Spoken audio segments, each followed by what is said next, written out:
Hey guys, so tonight I'm gonna make a little different video. I've been getting a couple people asking me about my coiling technique and how I do this and how I do that, so I figured I'd just sort of show you guys. I'm going to be working tonight with just standard 24 gauge Canthal, and I'm going to be wrapping on a 7/64 bit. Alright? So, the first thing I want to do is just go over my standard micro coiling technique, which isn't much different from everybody else's.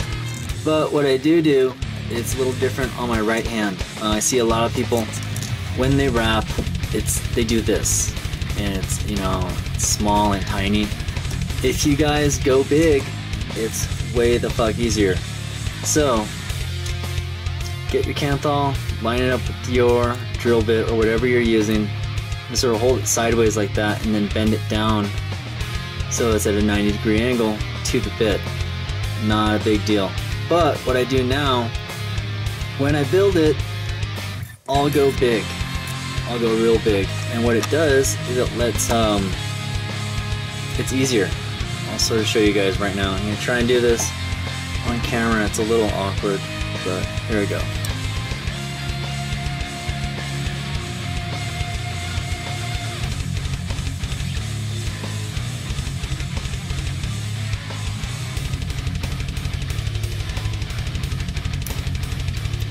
Alright, so that's my coil.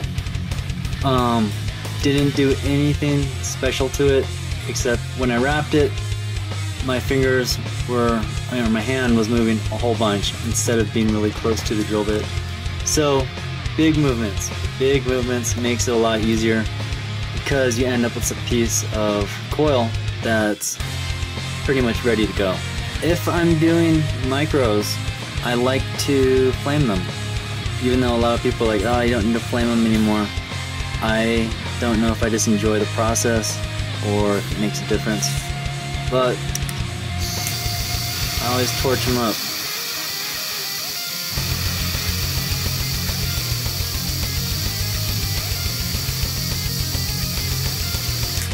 So that guy is nice and hot. When you're done, the coil should look just like this. I didn't even squeeze it or anything like that. Stuck it in between these tweezers, which are a little smaller than what most people use, and so as you can see, it already puts some pressure on the coil when you put it in there. I just sort of open them up, put the coil in, let it go, then I flame it, and it sort of squashes it for me already. So it's super easy. So I did that hybrid coil video, which was pretty fun. Even though I made the video, I can't take as much credit for it as I would like to, because that's a pretty old design. People have been doing spaced micros like that for a while, but for people that haven't been doing this or haven't seen it, that's why I made that video. So if you want spaces like the hybrid coil, but you don't want to wrap with spacing, all you gotta do is find, like, count 1, 2, 3 coils, jam your fingernail in there so it sort of separates it, and then pull it apart. And you can count some more, like 1, 2, 3, 4. Pull it apart. So that's a really easy way to make a spacing on your coils. You guys always want to make sure that when you grab your coil, you wait for the Canthal to cool down sufficiently, or have some water around that you can toss your coil in. Otherwise, burn your finger. I do this about once every week. It's awesome. It feels really good, and it smells even better. So this is the coil that I wrapped that I just burned the hell out of my finger with. Obviously, I don't want you to wrap something this big, and I wouldn't recommend wrapping something this big. But reason why I wrapped it is because I wanted to show you a trick with a knife. So this is over exaggerated, you guys. I probably would say do this working with like a 6 or 8 wrap coil, but I did it bigger so you guys can see. Fun thing to do is to find the middle point in your coil, put an X-Acto knife into it, and then from that point you can sort of bend the coil. Let's see if you guys can see this. Okay. And so all you do is push the two halves together. That's actually pretty easy.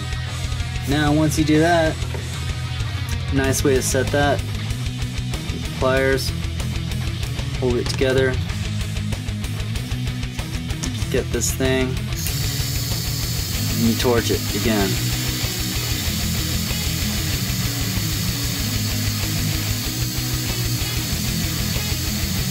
Good, good, good. I'm gonna put this in some water.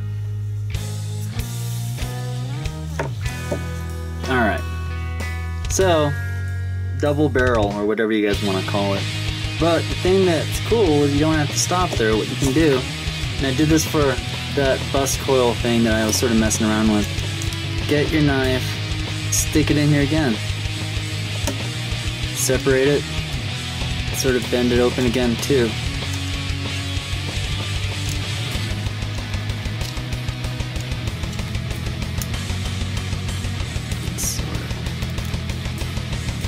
Sort of pry it open like that. So you have that thing going on now. And then bend these guys open.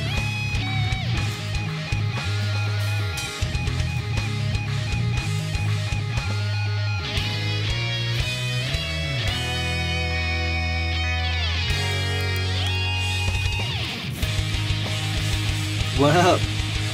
4 coils. Technically it's 1 coil, right? But there's 4 chambers in there, and that's some fun stuff that you can do if you're building with, like, I don't know, imagine putting this in an aqua or something. That would be pretty cool. The nice thing about building like this is, look at this, you got both leads right here, positive and negative, all in one spot. Makes it really easy to actually mount this guy on whatever you're using. The wicking action of this is awesome. If it's a 4-wrap vert coil like this, and you have 4 cottons coming up through the bottom out the top, this guy just sucks the juice right up. Juice for days, guys. No dry heads. It's killer. That's it. So that's just a few techniques I use when I coil and when I'm messing around to do something a little different besides the standard micro. So hopefully that will help you out. Done. I'm gonna have a vape.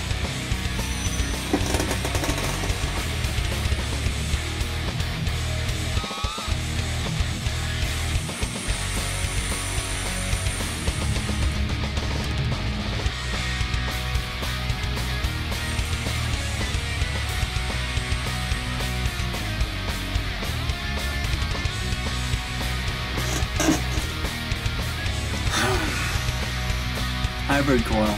I don't even know what this is. Yeah, it's a good one.